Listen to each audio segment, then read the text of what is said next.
تقبل الله منكم صالح العمل. زما دوستانو اوریدونکو، نن سبا د کرونا وایرس ټول عالمي پریشانه کړی دی او په دنیا کې هر طرف ته دغه پریشانی ده.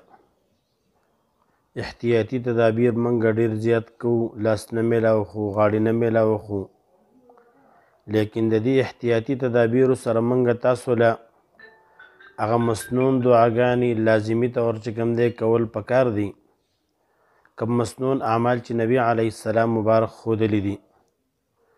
نن موږ هم یو عمل چې هغه ذریعة الاصول نومي کتاب کې هغه نقل شوی دی او درود شریف ته د وبا په باره کې فرمای شیخ شهاب الدین ابن حجر حنفی رحمهم الله تعالی فرمای یو صالح بزرگو یو ځای کې طاعون او وبا وه، هغه خوب کې نبی علیه السلام ولیدو او نبی علیه السلام مبارک هغه ته یو درود شریف وښود چې دا درود شریف وایه دا وبا به الله ختم کړي.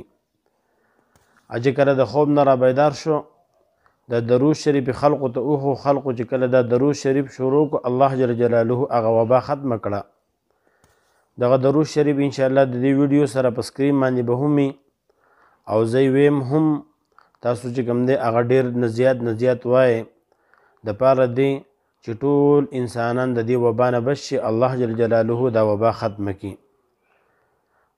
بسم الله الرحمن الرحیم.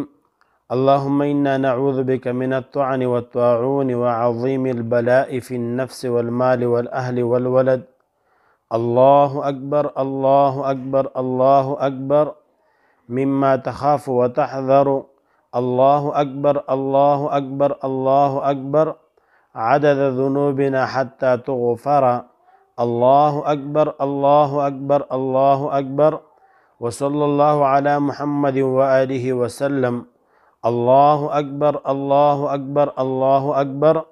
اللهم كما شفعت نبيك فينا فأمهلنا وعمرت بنا منازلنا فلا تهلكنا بذنوبنا یا ارحم الراحمین.